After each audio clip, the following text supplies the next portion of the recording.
മലപ്പുറത്ത് നിപ സ്ഥിരീകരിച്ച യുവതി ഗുരുതരാവസ്ഥയിൽ തുടരുകയാണ്. ഇന്ന് 2 പേരുടെ പരിശോധനാ ഫലം കൂടി നെഗറ്റീവായി. ഇതുവരെ നെഗറ്റീവായത് 49 ഫലങ്ങളാണ്. 40 പേരെ കൂടി ഇന്ന് സമ്പർക്ക പട്ടികയിൽ ചേർത്തു.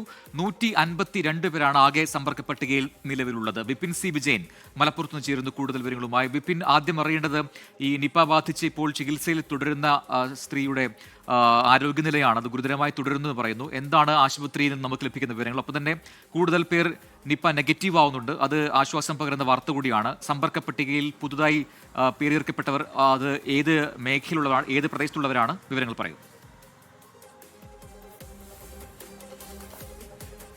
പ്രജിൻ, നിപയെ സംബന്ധിച്ച് ഇന്നത്തെ അപ്ഡേറ്റുകൾ വന്നിരിക്കുന്നു. നിപ ബാധിച്ച് ഇപ്പോൾ ചികിത്സയിലുള്ള 42 വയസ്സുള്ള യുവതി ഗുരുതരാവസ്ഥയിൽ തന്നെ തുടരുകയാണ്. ഏകദേശം ഇപ്പോൾ 12 ദിവസമായി ഗുരുതരാവസ്ഥയിൽ അതുപോലെ തന്നെ തുടരുന്നു എന്നുള്ളതാണ്. 2 തവണ ആൻറ്റിബോഡി നൽകിയിട്ടുണ്ട്.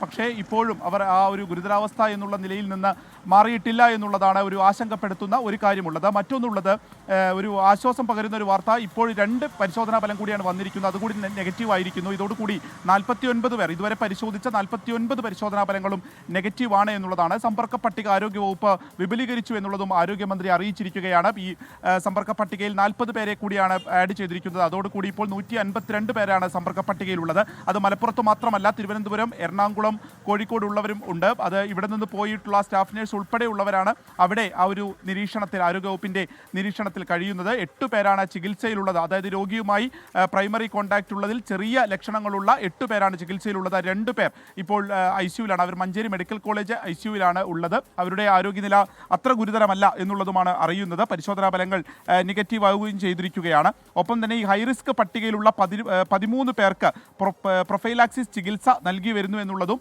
ആരോഗ്യമന്ത്രി അറിയിച്ചിരിക്കുന്നു. ഫീവർ സർവൈലൻസിന്റെ ഭാഗമായി ഇന്ന് 881 വീടുകൾ കൂടി, അവിടെ പനിയുണ്ടോ എന്നുള്ള പരിശോധനയ്ക്ക് 881 വീടുകൾ കൂടി ആരോഗ്യ പ്രവർത്തകർ കേടിയിട്ടുണ്ട്. അതുപോലെ തന്നെ ഈ നിപയുടെ ഉറവിടം കണ്ടെത്തുക എന്നുള്ളത് ഒരു വെല്ലുവിളിയായി തന്നെ ഇപ്പോഴും കേരളത്തിന്റെ മുൻപിൽ നിൽക്കുകയാണ്. അപ്പോൾ അതിന്റെ ഭാഗമായി ആ രോഗിയുടെ വീട്ടിൽ ഒരു പൂച്ച ചത്തിട്ടുണ്ട്. അതിന്റെ സാമ്പിളുകൾ എടുത്ത് ഭോപ്പാലിലേക്ക് അയച്ചിരിക്കുക. അതിന്റെ പരിശോധനാ ഫലം കൂടിയാണ് കാത്തിരിക്കുകയാണ് ഇപ്പോൾ ആരോഗ്യവകുപ്പ്. പ്രജിത്ത്. ശരി, വിപിൻ സി വിജയനാണ് മലപ്പുറത്ത് നിന്നും നിപയുമായി ബന്ധപ്പെട്ട വിവരങ്ങൾ പങ്കുവച്ചത്.